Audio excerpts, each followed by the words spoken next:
This is really just basically a short take on, it's really not an extensive piece on LID or the MS4.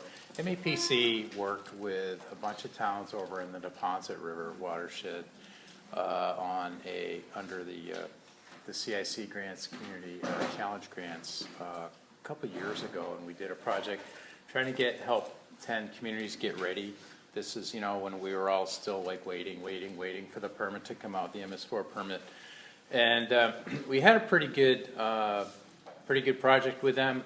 My piece of this was to take a look at people's non-stormwater bylaws, the stuff like subdivision regs and zoning regs and parking, and get them to start thinking about what would be required under the permit sort of later on down the road. We also did a review of people's stormwater bylaws. I don't really touch on that so much in this particular piece, but it'll give you an idea at least of what the 10 communities over in some of the communities within the Neponset, another nearby watershed, are thinking about and where they're going. I'm sure you've covered a lot of this. Is a very sort of general impervious and impacts. I think we've seen plenty of that as we go by. So just to touch very briefly on what's in the new permit, this is 5 of the 6 elements. We're focusing here on the post-construction stormwater management piece and really looking at the integration of LID over time. For those of you who don't know, the new general permit is now for Massachusetts will be split into watershed areas, the North Coastal Watershed General Permit, the Merrimack South Coastal, and then the Interstates Watershed General Permit. Some of those folks, as obviously, will be working under TMDLs, the Phosphorus Control Plan, obviously for the Charles. And within the Neponset and up where I live in the North Shore, we are under bacterial TMDL. A little bit a different story, a little bit different than what you guys are wrestling within the Charles. But again, what we're talking about here is a little bit further into the permit, down the road a bit, into post-construction stormwater management. So for the new stormwater management ordinances themselves, we're looking at new and redevelopment issues greater than 1 acre and discharging to the MS4 areas, retaining and treating the first inch of runoff. As we now know, this was, at the time we did this slide, it was sort of in draft form. It really hasn't changed very much. Infiltration it will be required near environmentally sensitive areas. Best management practices that at least meet the Mass Stormwater standards, and then again, avoidance of natural areas and no disturbance. And then tracking changes to directly connect impervious by subbasin or catch basin annually. And this is all within the stormwater ordinance within year 2 of the 5-year permit cycle. So for post-construction stormwater management, sort of where our little study within the Neponset was really taking a look at some of the stuff that would be going on for LID and BMP under green infrastructure, and how people will be improving infiltration in and around their streets, and the parking areas, how they'll be landscaping parking lots, building out their new subdivisions, doing redevelopment, that type of thing. And sort of looking at the new permit will be looking at reporting on street and parking by year 3, guidance rules, and then looking at reporting on zoning and other changes to allow such infiltration pieces of green roofs, low impact development infiltration, water harvesting. I would say, just as an aside, what we know now, the workhorse of infiltration for most communities won't be any of those. It will be permeable pavement, much cheaper. Green roofs are very sexy and they're a lot of fun, and LID is very general there, but really what a lot of communities are going to be working with is getting water into the ground more quickly, working with permeable pavement. That seems to be beginning to shake out. I don't know if you guys have seen any of that yet or not, but that seems to be true. The rap on it in the old days was that it was too brittle and wouldn't last particularly well, but the newer iteration seems to be holding up a little bit better. That and permeable pavers, particularly around environmental sensitive areas where you're going to have to infiltrate. So, and then within year 4, jumping back to the slide, inventory and priority ranking of municipal property infrastructure that could be fitted with best management practices by year 4 within the plan. I'm curious on your second raindrop. Yeah. There you said report and zoning and other changes to allow versus require. Yeah, that to allow. This is really sort of a sort of a categorization by year 4. They're obviously looking for changes to encourage sort of LID friendly stuff, and that was sort of the point of why we did the inventory. We'll see some of the we hope some of the stuff that won't require an extensive amount of retrofitting going forward, but maybe some rules changes to address some of this instead of getting after infiltration. Well, there's sort of 2 issues. There's the retrofit of existing, and then there's requiring better practices for new construction. Right. It seems to me, and those are... There will be a requirement to shift towards better practices, but I guess the intent here was to try and inventory first and then move towards. So, sorry for the confusion on the word. So just a basic take on green versus gray, just some of the operating principles. I'm sure most of you have been through this at this point. Gray with single function pipe and pond, getting rid of water, moving it out of the area, really focusing on car issues, single function, really non-distributed energy systems, multifunctional use for just about everything, storing and treating stormwater, providing wildlife habitat, electricity, distributed generation issues there. And then a mix of materials versus just manufactured materials, and then getting rid of stormwater versus managing it on site. And looking at water not just as a waste product, but as something that's integral to all of our survival, and reusing it wisely, and moving much more in that direction. So looking at the natural treatment and disbursement of stormwater versus the concentration of stormwater and pollutants in one area or through artificially constructed means, cars for only versus multi-use, fossil fuels again versus renewable energy sources, and then the cookie cutter approach in terms of land use, mixing uses. This could be reflected in both open space residential development as well as thoughtfully put together urban design pieces, although as we all know, both of them are tough to put together in a thoughtful way and still have them go forward.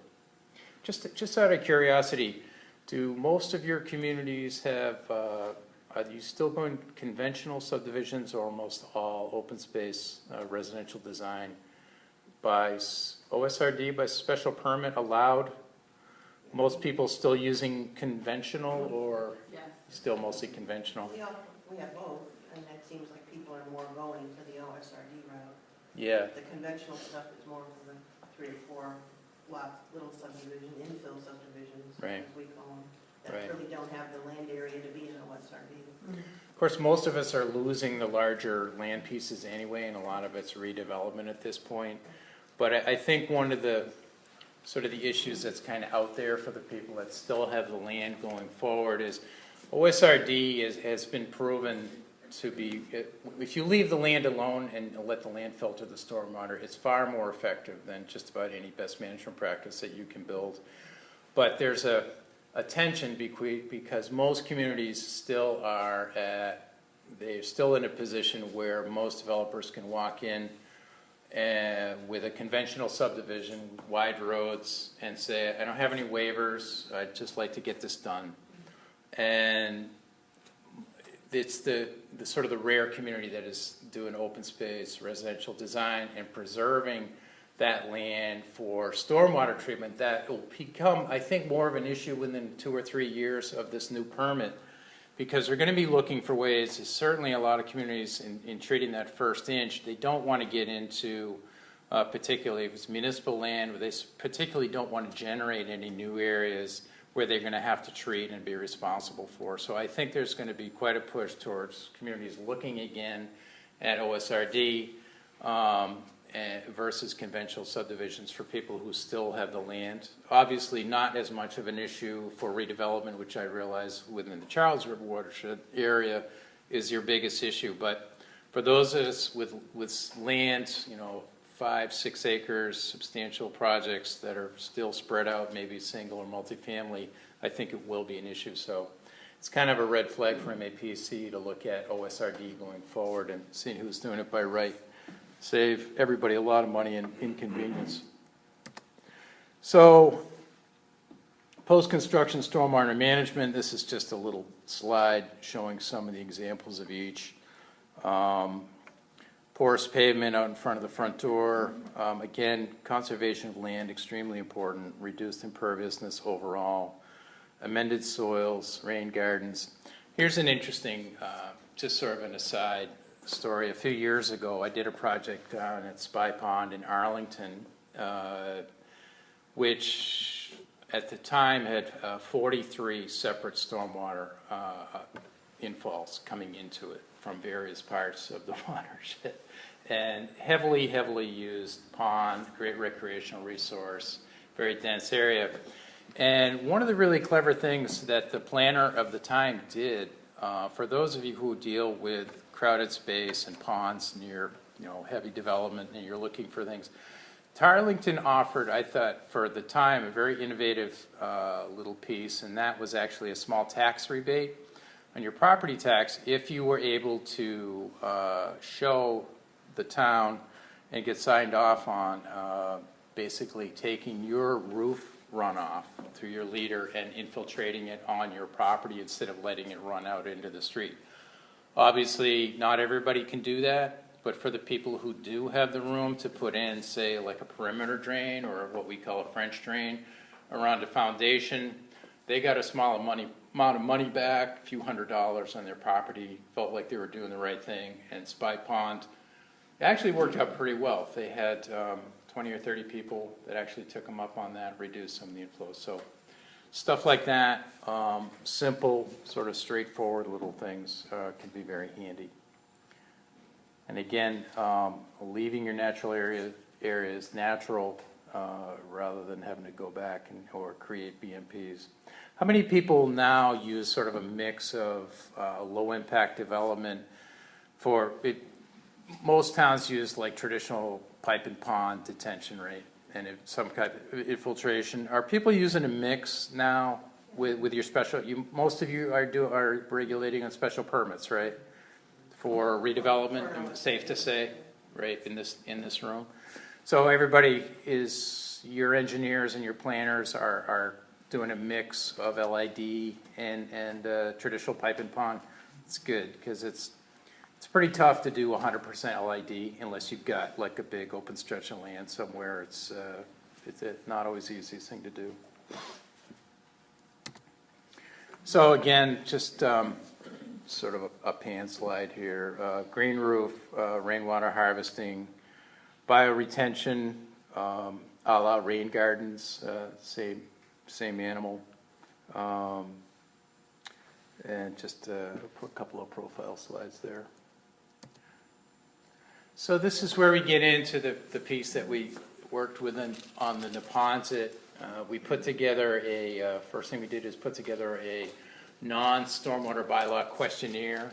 For those of you who are charged with working with stormwater in your communities and you're going to have to work on the MS4 permit, you're probably aware of the Center for Watershed Protection down in Washington, in that area. And they are probably the premier source for free stuff on how to deal with stormwater. A guy named Tom Schuler got started on this stuff back in the early 90s, and he's been grinding away ever since. They have wonderful manuals on how to retrofit within urban areas, so you might want to take a look at it. A lot of the stuff that we pulled out, they did a questionnaire years ago called the Codes and Ordinances, the COW questionnaire, where basically to get people an idea of where they fit in terms of stormwater, they developed this questionnaire. We tweaked it a little bit and sort of moved it forward, and that's sort of what the questions are based on. We look at zoning, we looked at planning, subdivision, wetlands, regs, focus, and those are the towns that we worked with. Got a little glare in here. The 10 communities. So I didn't put all the questions on slides here, and then we had the answers were yes, no, and a not applicable %.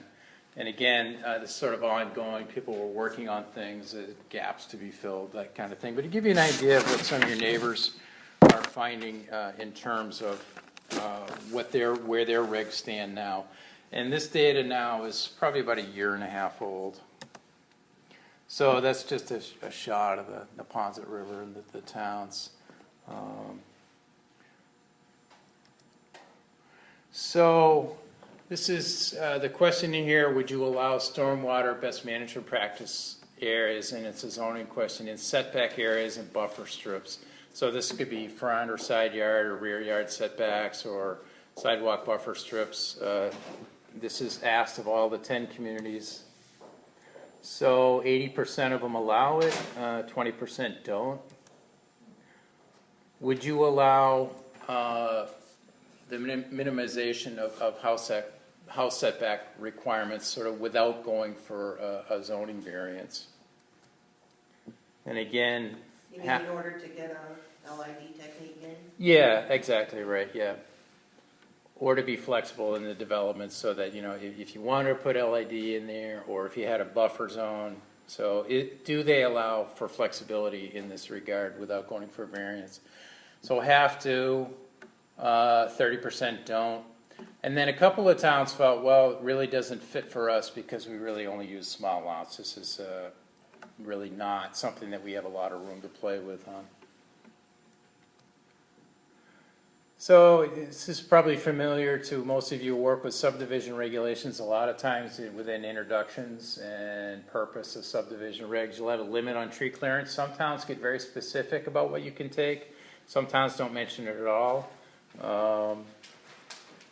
So in this case, most don't really mention it. There's really no limit on tree clearance. Okay. And then going back to what I touched on earlier, do you allow open space or cluster development by right? And probably within eastern Massachusetts, I'd say it's probably about 80% of the communities allow it only by right. And we all know what a bear doing a special permit can be for the developer as well as the town. Probably you guys are in a better position because the Charles being developed area and with the towns being, you know, relatively well-to-do, most people are fully staffed. I work with a lot of smaller communities that don't always have either a town engineer or access to a lot of really good. So the negotiation, you guys know what I mean when you're negotiating a special permit with someone. Well, that's anyway. I won't touch on that. But how many allow it? So, again, sort of fits about the average. Only about 20% do allow. And again, it was a community that didn't feel like it really applied to them because most of their lots are small to begin with, so they didn't have much to carve up. Was Dedham part of your group? Yes. Is that Dedham? Yeah, that was Dedham. Yep. So again, looking at allowing LID, sort of rain gardens, swales on filter strips on land held in common for, say, if you were doing a condominium development that was land held in common, would you allow the placement of LID within that area? And again, that's pretty common. You're allowed to do that. That's probably because of the prevalence of and the accessibility of condominium documents and the way those are set up.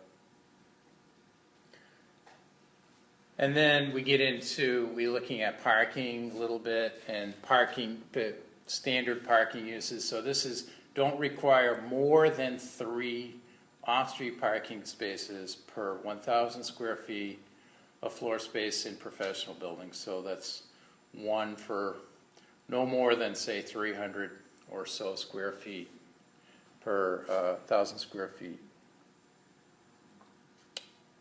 And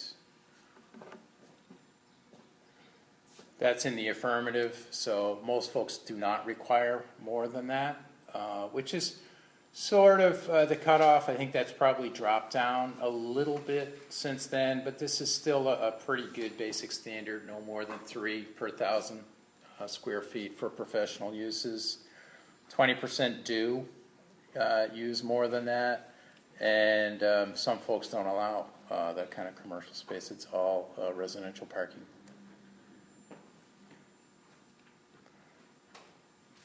And then looking at more than 2 off-street parking spaces per single-family home. And that, again, most folks don't require more than 2. Only 2 of the 10 do. This, getting into subdivision, and I know this gets a little thorny because this is when the fire issues start to come up. Looking at slightly narrower paved widths on low traffic residential streets. You're not talking about main feeders, but we'd be talking about smaller residential streets and courts, that type of thing. How many do that? So the majority still wider. Some have narrowed over time. And then looking at sidewalks, one side of the street in low-density residential neighborhoods, you'd be surprised how many folks either haven't gotten around to their subdivision regs or it's negotiated out, but it starts with 2. So half still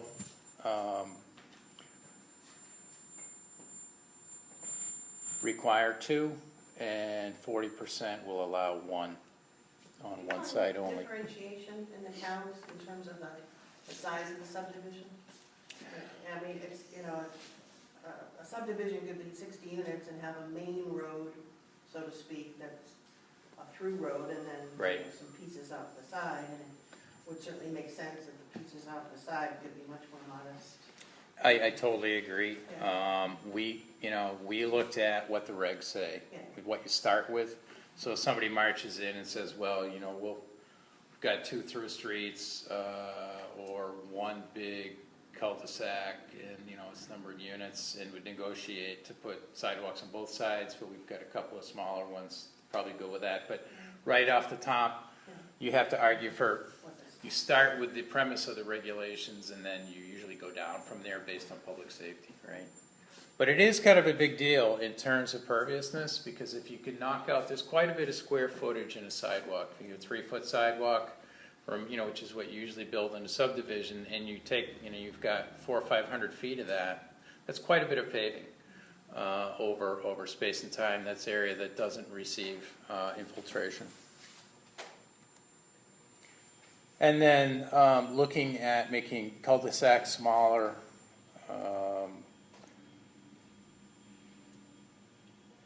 So most folks don't allow that. They're still there on larger cul-de-sacs. Some people will allow T-turns, hammerheads at the end of dead ends. As we'll see, I think we get into a little bit on dead-end streets here too. No, that was just in the sample. Anybody who's interested, I can send you the whole study. We'll post it with Julie. So these are the recommendations that we made. The R means recommended. So people with, you can see we have a lot of R's. We felt that you might want to take a look here. So if you start with Canton on the far left, coming down, looking at zoning, limiting tree clearance, allowing by right construction is something we thought they should look at. Their parking was requirements are a little too high for professional. Anybody looking at maximum parking standards yet in their communities in terms of like putting a ceiling on how high you can go? Everybody's got minimums, right? But most folks haven't gotten to the maximum place where you've got a range and you can't exceed. Anybody allow by reduction for permit, for parking by special permit as part of the special permit process? Everybody sort of into that these days? We allow it, we haven't done it. Yeah. Shared parking, I think most people are into that. I'm picking on Canton today. Nobody's here from Canton. That's good. And then vegetated islands, you'd be surprised how many folks are still really maxing out the pavement and really don't have very minimal sort of landscaping requirements and infiltration within their parking areas, which for us suburban folks chew up a lot of space and shed a lot of rainwater and create a lot of issues for the towns to deal with downstream. So something to take a look at. And then a lot of folks are still sort of catching up on Stormwater BMP's meeting the latest edition of the Stormwater Handbook. To be fair, I mean, some of the language tends to be kind of dated, and everybody's always means to get to rewriting their subdivision regs and their zoning, but of course it just keeps falling last to the list because everybody's got 5 or 6 fires to put out that day, and it just keeps getting further on down the road. So this is a few other things just to give you an idea of what the towns will be working on.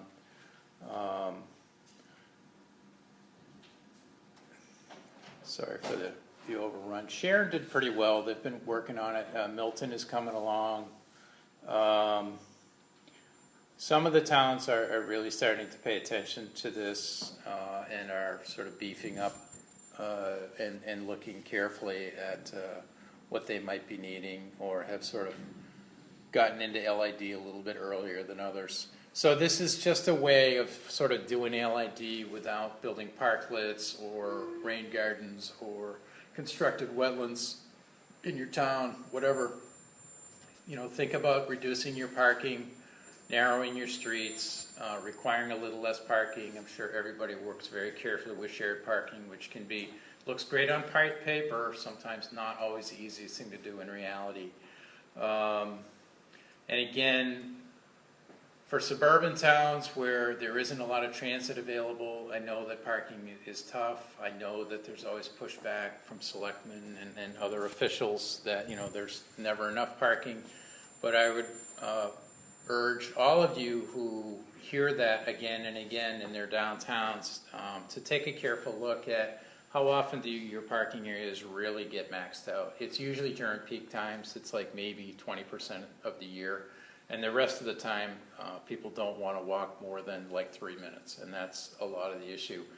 Most folks have never really made a real effort to institute parking management, so people really get used to doing what they get used to doing, and they don't ever want to change, which is tough. But if you if you work with DHCD, I know that some of you do, they will offer small grants, the path grants, and for 10 grand you can hire somebody like Nelson Nygaard to come out and do a parking analysis for you and sort of analyze your downtown and make some sort of basic suggestions as to how you can manage shared parking more reasonably. So that's it for me. So if you have any questions, I'd be happy to answer them. Thanks. One of the concerns, I guess, I'm starting to identify when you have a condo association, and you make them responsible for the stormwater management. And all of your dealings on the front end are with the developer and their engineer, and then they build it, and then they're gone, and then Right. you're stuck with this condo association that quite frankly doesn't know squat about what they've essentially agreed to do. And, I had some discussions with the planning board as to, you know, is there a responsibility or a role that we should be playing with those condo associations to really, you know, sit with them early on, you know, and let them know really what they've taken on. Because I think when people buy into a condo association, they don't really know, they don't know that kind of stuff. So I'm just wondering if you've come across that at all? Yeah, well, condo associations are like the shadow government of the United States now. For those of you who, anyway, it's tough, and when you get into complicated development or redevelopment situations, I would only say that right up front, if you're going to be developing this stuff, I really go back to making the development as simple as you possibly can from the get-go. So if you're don't do a lot of really high maintenance areas.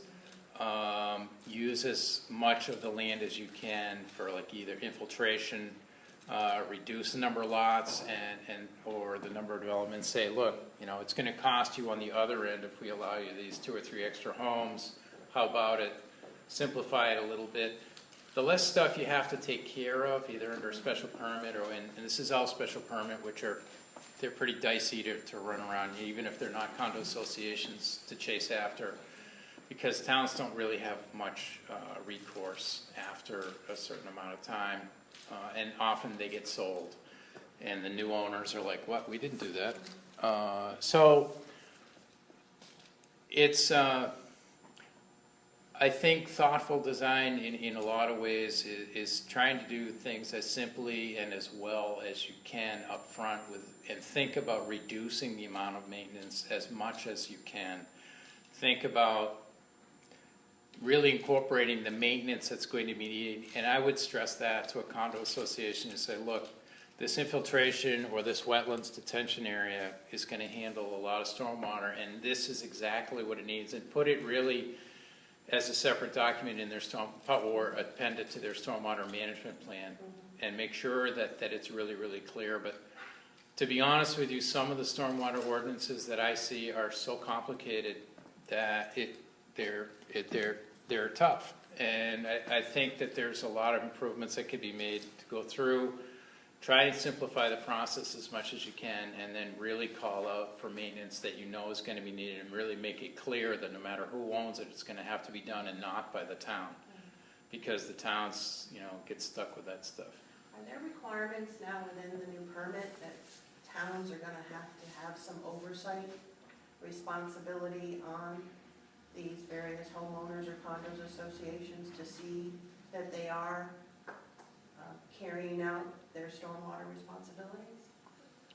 Is there an aspect to the permit that is going to fall on us to be providing that kind of oversight?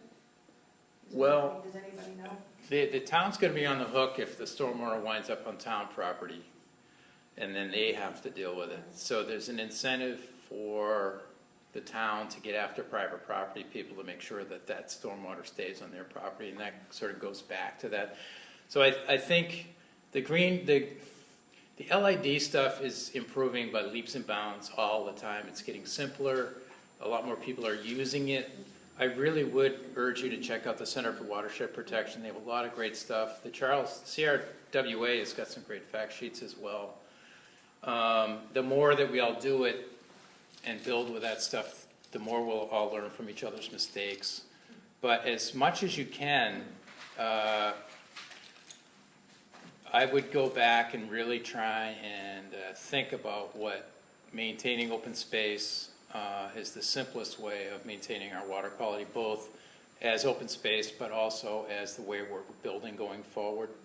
Just have to tie that land up as much as you possibly can, even if it means you have to build a little taller. If you can maintain the open space around it and keep the water on the site, you're going to be so far ahead and knock the parking down. So that's sort of the basic principle to a lot of it, especially around here. Sure. Sam, you're going to stick around until yeah. we close? Okay, great. Yeah. Excellent. Sure. All right, thank you. Yeah, sure. Thank you. So our final presentation of the day is John Municipal from the town of Holden. Who's going to talk about stormwater morning, everyone.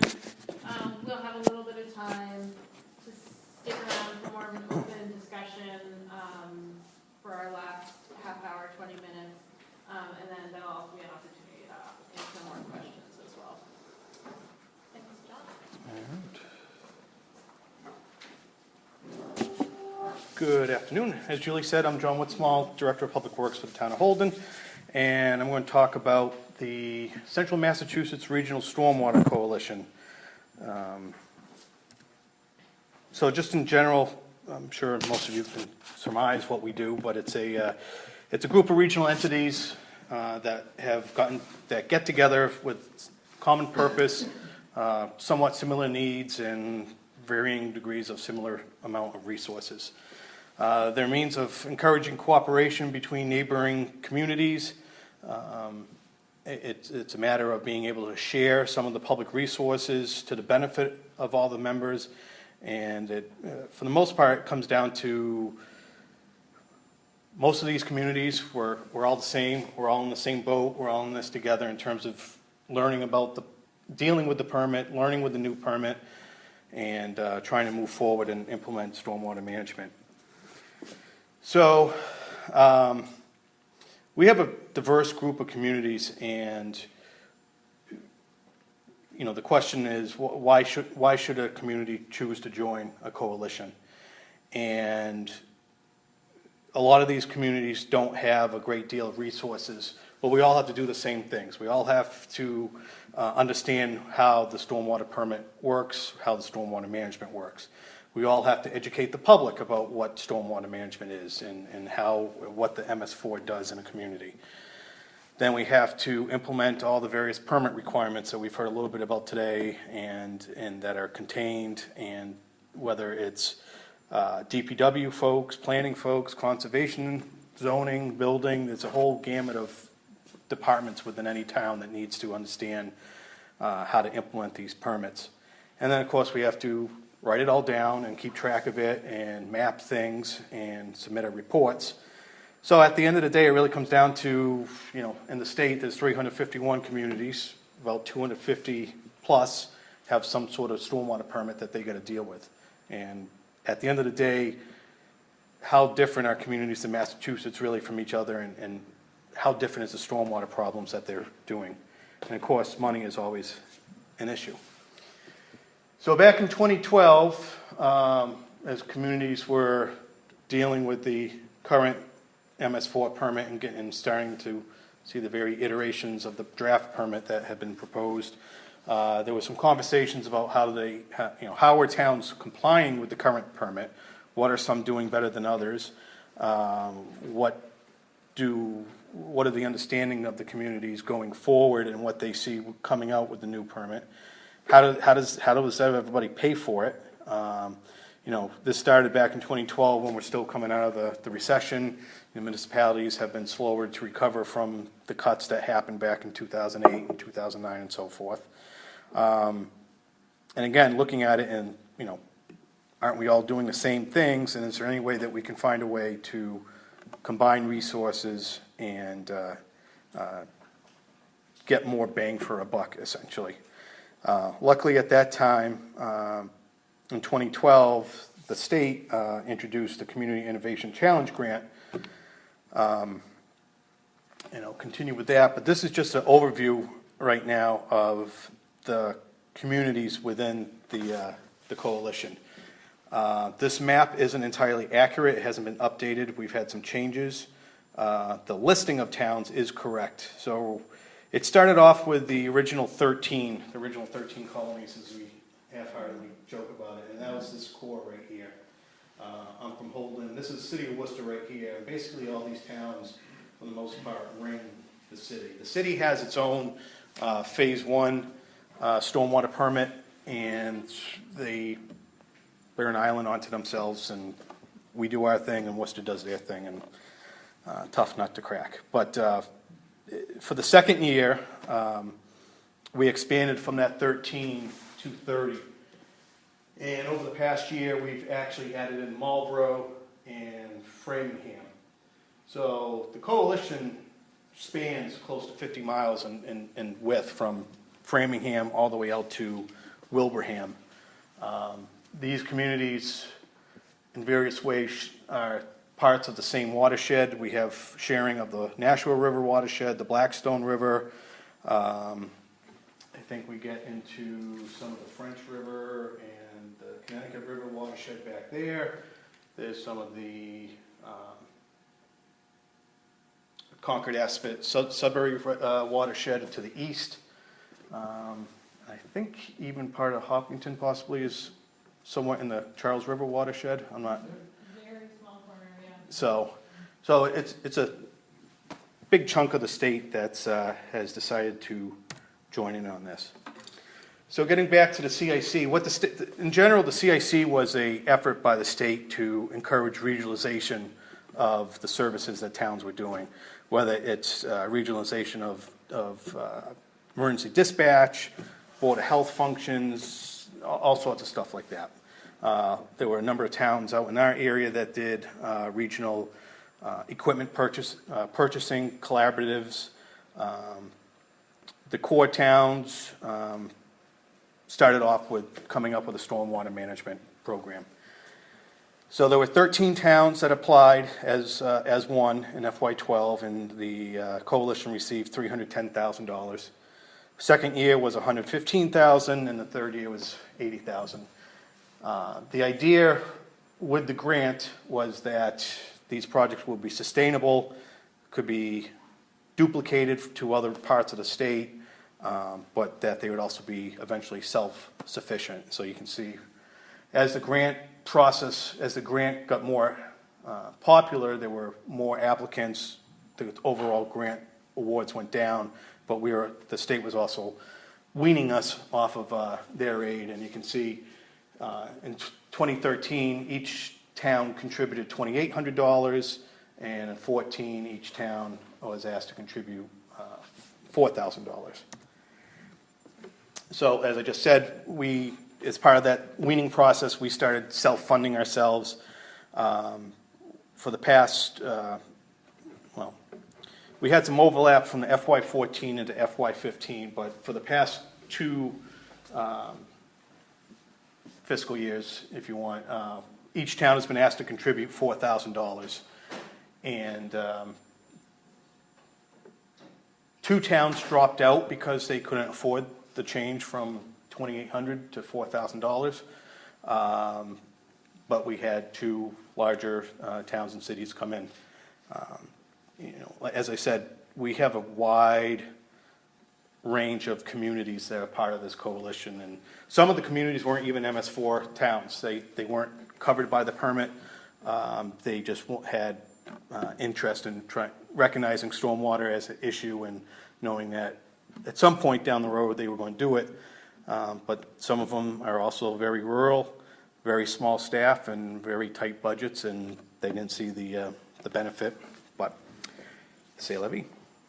Going forward, we're starting the discussions now about what we're going to be doing for FY17. With the $120,000 that we're generating, I think everybody's comfortable with that $4,000 a year. But as we delve more into the permit, that could certainly increase. So the original goals, again, is trying to get all the towns in that 13 town area up to compliance with the 2003 MS4 permit. Even in 2012, even though everybody was supposed to have finished everything by 2008, we still had towns that had not mapped out falls, that had not done basic parts of the MS4 permit. And there were towns that were looking to do more stuff beyond the basics of the 2003 permit. So we wanted to try to get everybody in the same status moving forward. We wanted to be forward thinking. We knew that this new MS4 permit was coming out. We wanted to start preparing for it, understanding what was coming, and advocate for or against any specific provisions of that permit. And then develop tools to help everybody to deal with those. And then the last goal is probably the most important one, is that making sure that each town is getting something out of the coalition. We didn't want it just be a thing where some of the larger, more prosperous or affluent towns were not just putting money in so that the hillbillies next door were getting brought up to speed. It's kind of a crude way of putting it, but it was a matter of making sure that everybody got something from it, and it wasn't just a matter of the rich towns taking care of the poor towns. So what we did, with that $310,000, we hired a couple consultants to help develop this plan, developing the common procedures and policies in terms of standing operating procedures for DPWs to follow for drainage connections, street sweepings, how to deal with sump pump connections. That was a big one that always generates a lot of discussion, is what do you do with residential sump pumps? Technically, the discharge is not an allowed stormwater use, so you have to, it took a lot of time to tweak that to make sure that we were not doing something that would not be in compliance with the MS4 permit. Bringing a lot of these towns into the 20th century, never mind the 21st century, in terms of data collection and management was also a big facet. Using online WebGIS type tools, tablets, integrating GPS into the tablets to allow towns to go out there and do their own data collection without having to spend tens or hundreds of thousands of dollars on a consultant, and letting these towns get caught back up with those things. Creating common educational programs. Again, each town has to do some sort of stormwater education and outreach to the various populations in town. Why should 13 towns or 30 towns come up with a different set of pamphlets or flyers when they all say the same thing? We did a number of different training sessions for people to learn how to use the tablets, how to use the GPS units, how to do water quality sampling and testing, all sorts of things. And then we actually purchased tablets, cellular Wi-Fi units, and eventually 2 standalone GPS RTK antennas, so that people can go out there with tablets and do real-time, accurate GPS survey using their own forces, again, getting away from consultant services. Not that we don't like consultants, but... so the maps online and people forms that you see here, I don't know if any of the municipalities here are familiar with that. It's a great platform. Myself, I've been using it since about 2006, and it's an easy to use way of doing GIS for people. I can't say enough about how key that has been in terms of allowing this to be customized across or standardized across all 30 towns, interacting with towns' current GIS systems, and allowing towns that just simply didn't have any GIS to get access to something through an online, easy-to-use portal, and not actually having to have an ArcView license and somebody trying to use ArcView who's never used it and uses it once a year and takes them 40 hours just to figure out how to add a shapefile. It's made a huge difference for a lot of these towns. The nice thing is that if you subscribe to People's GIS for other things, it's such a variety of things that you can do across all the municipal platforms. It's a very powerful tool. Created a common website that everybody has access to and has on the links to from their websites. People can add stuff to that as they want. Created a large amount of flyers, bought videos from a variety of that were produced by several different colleges, so that each town could go and put it on their cable access station or put it on their website so people can do education like that. Neat thing is that we ended up buying 2 Enviroscape tables for public education for kids.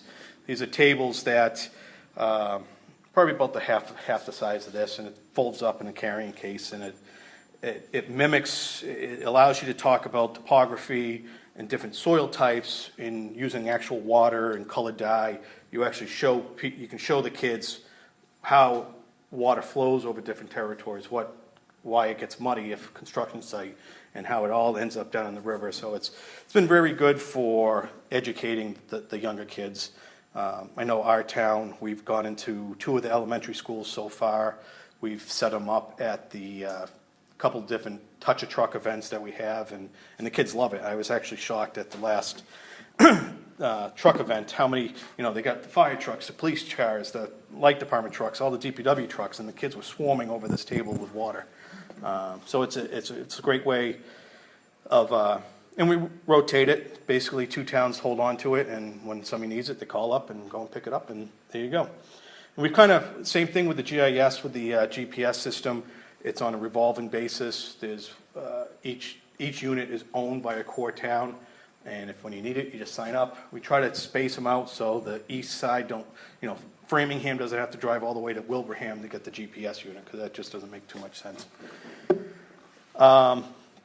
We've had group training sessions. We created a BMP toolbox. This was geared towards homeowners and small developers. The MS4 permit and the construction general permit are geared to those larger sites greater than an acre. A lot of these towns, they're not seeing a large subdivision development, but they're getting a lot of A&R development.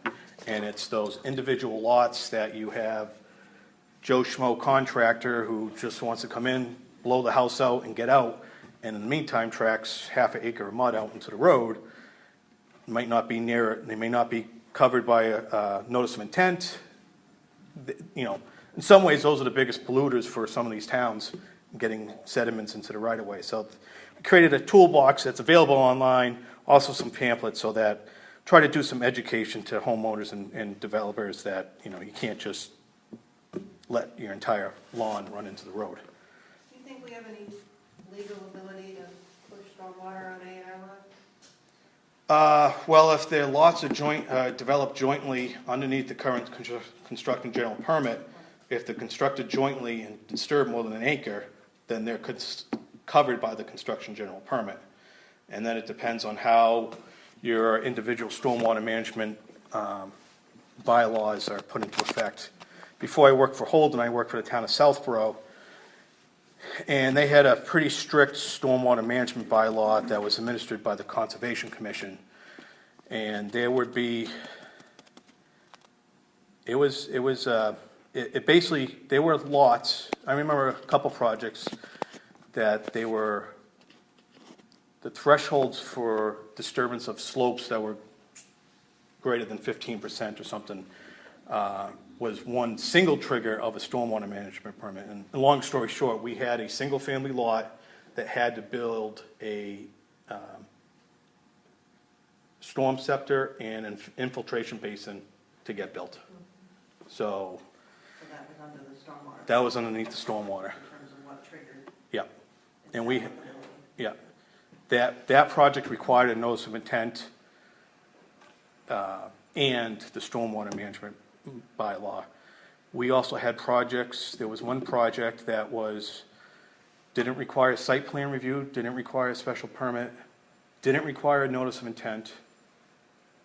The only thing it required was a stormwater management bylaw, and it was for the construction of a wastewater disposal system for an office building. So, like I said, they had a pretty strict one that really covered things. So continuing on, one thing that we really did was made a concerted effort about putting joint comments in on the several draft iterations of the permit. We've partnered with WPI for student projects. They have to do a major project in the junior and senior years, and through DEP, we've had kids come out and do a number of different projects. In Holden alone, we're on to our third project. The first one was kind of just looking at stormwater and trying to understand how our bylaws worked, what we did. The second project was taking what we were spending. They did a rough accounting of what we were spending, and then compared it to what the draft permit conditions were going to make us do, and gave us an estimate of how much more we were going to have to spend. We were looking at having to spend an extra $150,000 a year to comply with the draft permit before even doing any type of structural improvements to any BMPs or anything. And now we have a group of students looking at what are now the final conditions of the permit and trying to come up with hard estimates on what we have to do. One of the things about outreaching and partnering with other coalitions, and that's basically why we're here, is that, you know, the state has been, once we started, there's been several other regional groups who have tried to get together and do some things. There's a couple groups up in the northeast portion of the state. I think one centered around the Neponset River, and there's one out by Springfield, another one down by Fall River, New Bedford area. So we've been, through DEP, we've kind of been having more of a group of coalitions talking about what we can do and joining efforts that way, so that if one coalition focuses on educational things, maybe another coalition focuses on more technical matters. And so trying to spread the workload, not just between individual communities, but through individual coalitions or co-ops. A variety of other things here that we went through.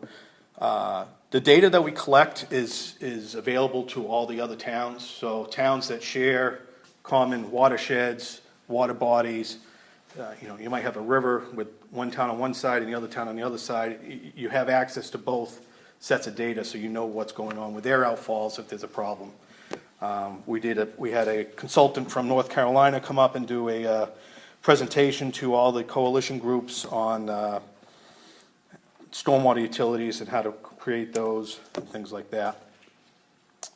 It's not easy. It's hard enough sometimes getting one town to agree on what it needs to do internally.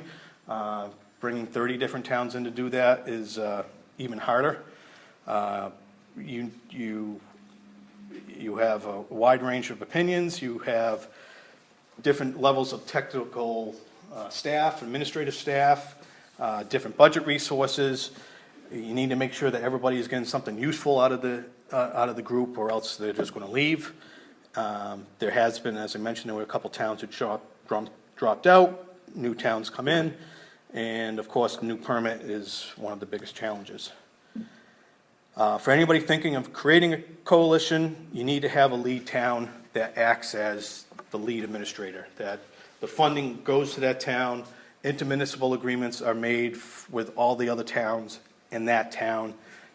You need to have somebody who's committed to controlling that. Is that you? No. No.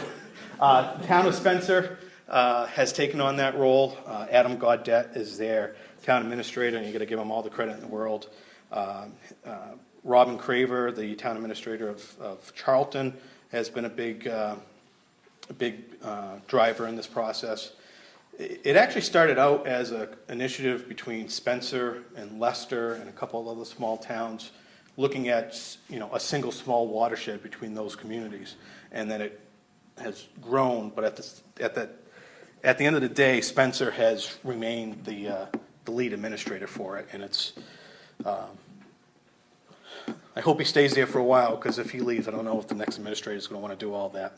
Can I ask I think some people here are involved in the Neponset. Is that how it works in the Neponset? Is there a lead town, or is that administered by an outside party? Well, Neponset, Ian Cook with Neponset, he mainly is They're the like yeah. fiduciary, okay. Yeah. I thought so. We all signed a municipal agreement, and we threw in like 5,000 feet. It worked out good. A lot of public information, education material, bylaws, like model bylaws. It's very helpful. Yeah, and we actually looked at some of your stuff that your group provides. Yep. You're Very good. Westwood? Yeah. So the Northern Middlesex, excuse me, Council of Governments also has one. Northern Middlesex Coalition, so the regional planning agency is the lead.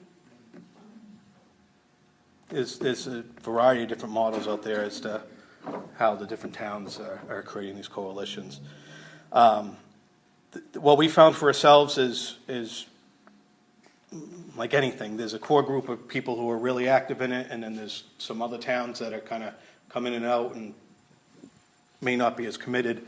So you need what we call our steering committee, which is basically our board of directors who really guides where the coalition goes and spends. We have annual meetings where we invite everybody in. Again, it's all a matter of priorities and trying to schedule 30 towns staff. It's not always easy to get everybody into one room. We've been lucky. We've had a lot of different partners. It started off with the Department of Revenue with the CIC grant. DEP in the Central Region office has been really an awesome partner for us. They give us meeting space. They worked out the arrangements with the WPI students. We work quite closely. We've worked quite a bit with Fred Sivian, the State Stormwater Coalition, State Stormwater Coordinator. We've brought in EPA for a variety of things. They've given us ideas. Central Mass Regional Planning Commission has helped us out with some GIS, basic GIS stuff, as well as meeting spaces, coordinating with the other stormwater coalitions in the state as well. It's taken a lot of different pieces. Department of Conservation and Recreation is in there. A number of the towns in the coalition are part of the Wachusett Reservoir Watershed, and on top of the standard Mass Conservation Commission DEP wetlands rules, the watershed lands out there are heavily protected as well, even more stringently than what you find underneath the Wetlands Protection Act. And so there's an added layer of permitting that often happens with a lot of projects out there with DCR. They have to review all of the construction notice of intents for the CGP. They're a whole another entity. They do a lot of sampling themselves. They actually do a lot of inspections of public and private BMPs within the watershed. So we do a lot of teamwork with them. Going forward, obviously, we're going to deal with the new permit. The newest thing, though, is just in the past couple months, the coalition was awarded a $50,000 grant from DEP to create outreach programs and materials for the new MS4 permit, working in conjunction with the other stormwater coalitions, I believe. Those are the different tasks that are supposed to be put together. One of the things that we have consistently said to EPA about this public information stuff is that, this should be done on a statewide basis, that, any individual town trying to raise the awareness of any individual's thought process about stormwater is fairly ineffective. And why doesn't EPA put some resources about doing a statewide, region-wide public information campaign? And unfortunately, I think it was a case of careful what you ask for. And their reply is they don't have any money to do this, and they're the permitting authority, and so they can't actually generate anything that would serve to implement the permit. But here's $50,000 to go do it for us. So we're meeting in the next couple of weeks to kind of get that going. I know I haven't been involved with it, but I know there's been stuff going on. Future challenges, dealing with the new permit, keeping the coalition together.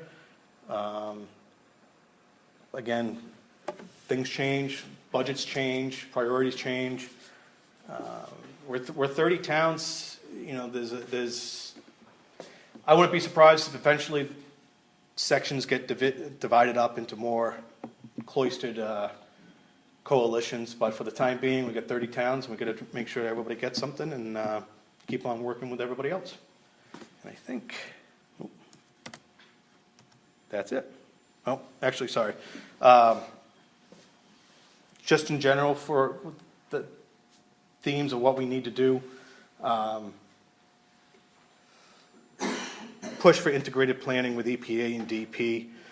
see what happens with DEP and the primacy issue that's going on right now with them taking on the NIPD's permitting. We got to keep on pooling the resources, and just got to keep on keeping on, I guess, is the easiest way of saying it. Now I'm done. Thank you. Actually, I have a question, John. Who at DEP is helping with that, bringing together of the different collaboratives? Is that the Central Region? I think it's been primarily coordinated through Central Region. Okay. Andrea Briggs at Central Region has been very helpful with that, Okay. and Fred Sivian as well. Okay. Yeah, the support that we've gotten from the regional office has been very helpful. You mentioned Southborough has a strong stormwater management bylaw and that it's administered by the Concom, but their authority is limited to wetland resource areas, correct? Not for the stormwater management bylaw. Okay. It's separate and above the Wetlands Protection Act and the local And that's bylaw. not effective. Yeah, I was there between 2007 and 2011. In 2007 when I started, we were just finishing up the rules and regs, and those got implemented. And so I was the town engineer at the time and provided support to the Conscom. And like I said, that permit that I referenced, where the project I referenced where there was only a stormwater management project permit involved, there was no wetlands filings at all, but it was still underneath the Conservation Commission. And were they regulating lots under an acre, and as well as Yes. requiring? Yep. Actually requiring, not just encouraging B&Bs, but there were very strong requirements. If you triggered the need to get a stormwater management permit, your project had to comply fully with the state stormwater handbook, state stormwater standards, and the handbook. So if you had like I said, the other project that I referenced, it was a single-family house lot, less than an acre of disturbance, but it was disturbing. There was a threshold, square footage threshold, if you were disturbing slopes of greater than 15%, and they were required to meet that. So they went over that threshold. Rather than redesigning the site to not meet that threshold, they went forward and had a stormwater management permit. That site also had a notice of intent, but because it was required to meet the stormwater management, I forget what the exact process happened, but I just clearly remember it's standing out at me. There was a single-family house that had to put in a infiltration basin and a storm scepter and then an infiltration basin, simply because it triggered the stormwater management permit. Case of something to know, Janet, Burlington also has that same setup. The stormwater bylaw, it gives restrictions to the conservation plan, but it practices for conservation for any disturbance over 10,000 square feet or 500 cubic yards of fillable. And has that been overwhelming to the Concom, or is that something you've been able to No, absorb? if disturbance is 10,000 up to or under 20,000, it's handled administratively by staff. So the Concom only permits over 20,000 square feet, which is generally commercial projects, and then the requirements are stricter. So the smaller ones don't necessarily meet the stormwater standards, but That's good to hear, because I think Concoms are sensitive to a lot of environmental issues that maybe not every DPW would be. Mm-hmm. And that, I know in Southborough that bylaw was created by Horsley and Witten because at the time they had kind of created the standardized stormwater bylaw that DEP was pushing, and so the town was using that and tweaked it a little bit for their own uses. We did about 10 years ago, we looked at our watershed municipalities and looked at who had adopted the stormwater bylaw, who hadn't, and basically what the area of protection for that bylaw was. And it was a mix.